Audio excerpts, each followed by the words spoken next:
That's actually another interesting conversation. AI sex robots. Well, that's going to I happen. think that should be 100% an episode. Yeah, It's definitely going to happen. that's going to happen. Like, I feel like that's the wipeout of civilization as we know it. Right? Am I right? Like, People don't leave their houses. you met my boyfriend, and there's so many times until our recent remodel, he's been the perfect person. I'm like, are you a fucking AI bot? Like, are you one of those walking amongst us? And one of those things that if, guys make, you make mistakes, you probably make them again, right? That's most guys, right? And like women become nags because but like I'll say something that I like does not, and he'll never, it's like he programs himself to never do it again.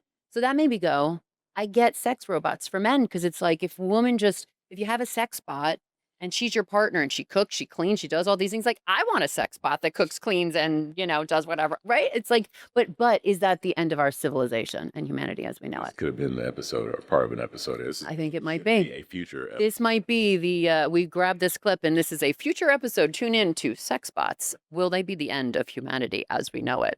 Yeah. Get ready to be seen here, there, and every freaking where. Welcome to the AI and Chill podcast with your host, CoachDeb.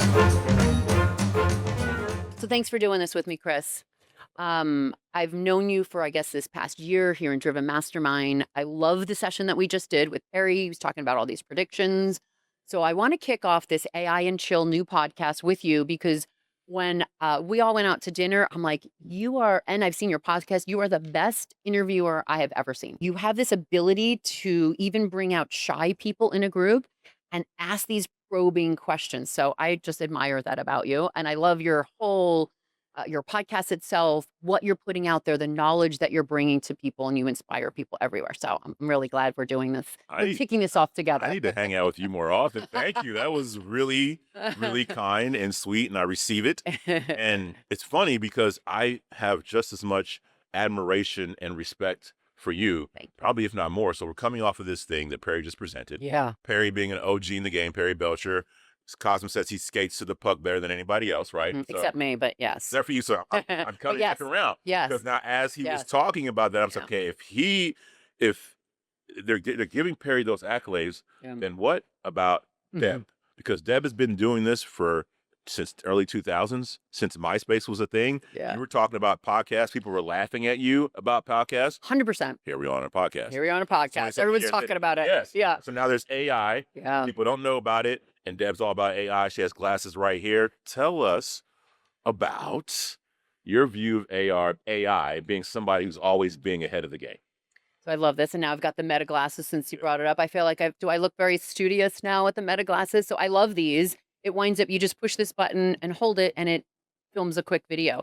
So I love this because when I'm either shopping or in Perry's event, I was like, I don't want to keep getting my camera up. And, so I just, go like this and do a picture of the screenshot, or I do a quick video. So I'm loving this. This is definitely the future. I wish I could sell them. They're like 200 and something, like at Ray-Bans. Yeah. But I'm loving this whole AI topic. And I love the fact that you just brought up how like people laughed at me when I talked about podcasts and how I was on MySpace predicting that like business owners should be on MySpace. By the way, I got my first 6-figure client from MySpace.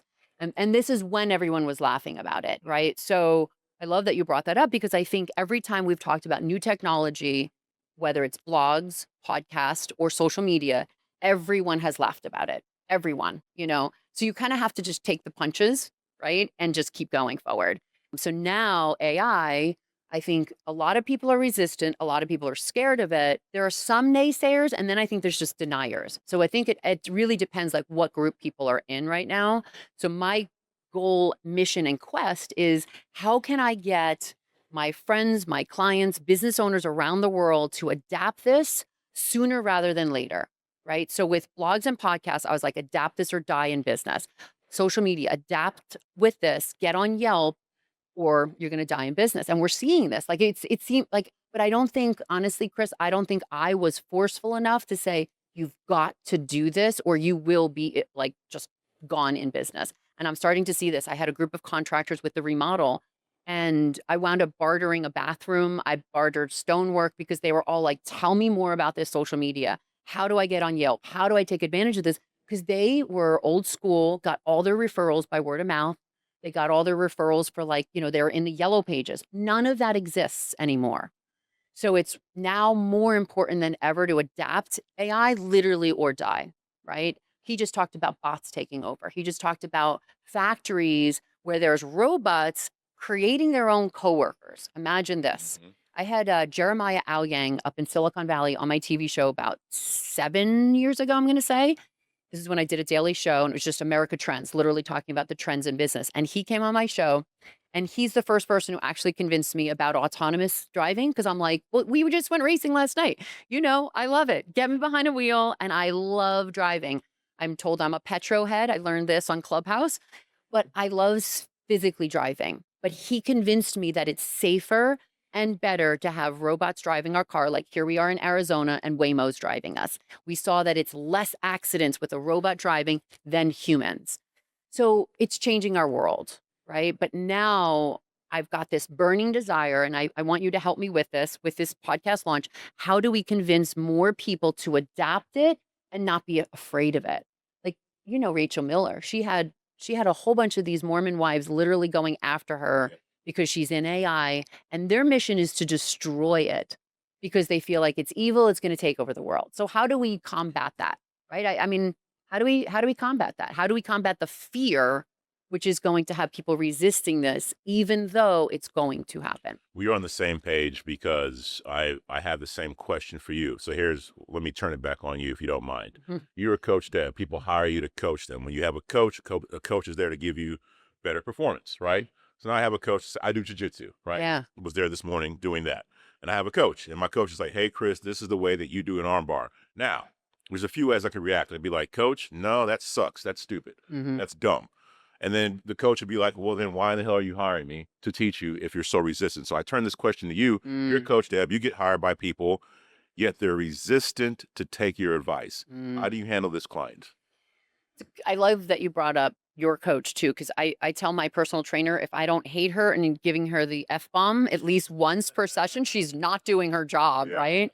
Because yeah, coach is there to stretch you and grow beyond what you're currently doing. Robert Kiyosaki, way back in the day, he was when I first launched my podcast, maybe 20 years ago. He was one of my first guests, and one of the things he said, which was a profound statement, and we had this quote on the website the longest time, and it just sat with me. And he said, "You don't hire a coach to do what you're already doing."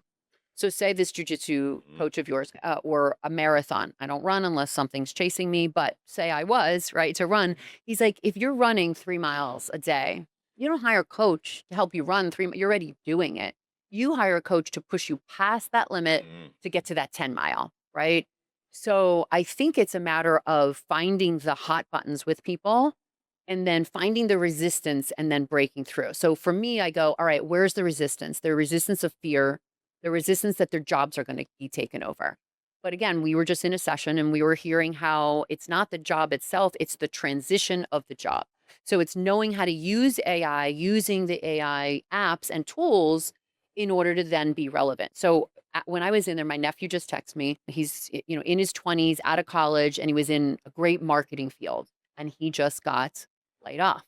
And he's like, hey, if you know anybody in your industry, and I'm texting him like some of the trends that Perry's talking about. And then I was like, listen, get to know the tools, get to know Go High Level, get to know the tech, get to know Python coding, get to know all of the different AI apps, because then you can apply it to the people that are resistant. So I feel like this is also a big opportunity for people, especially you and I in this room who are embracing it, but also all of the listeners out there to say, ooh, if my job is in jeopardy, if that's the fear, how can I learn more about AI, learn more about AI apps, and be relevant in the future? So I guess I would coach any individual who's a bit resistant or fearful is the quicker you learn about these tools and then ask yourself how you can help, how you can serve in the future, but doing it differently. That's where I think the shift of the question is. And I think there's going to be, other better questions that we have to figure out.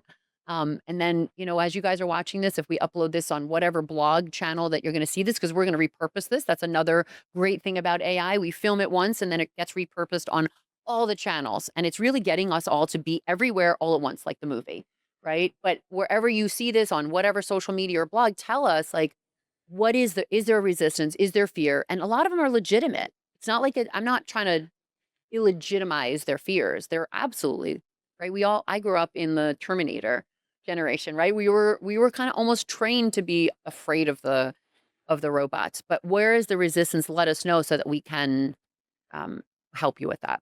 Yeah, because I think that's the first step is getting over the resistance and embracing AI. Thanks for binging on another episode of AI and Chill Podcast with your host, Coach Deb, and her inner circle of AI marketing masterminds. Remember to like this episode, share it with your business BFFs, and subscribe for the first mover advantage on the latest AI hacks with a little barbecue sauce.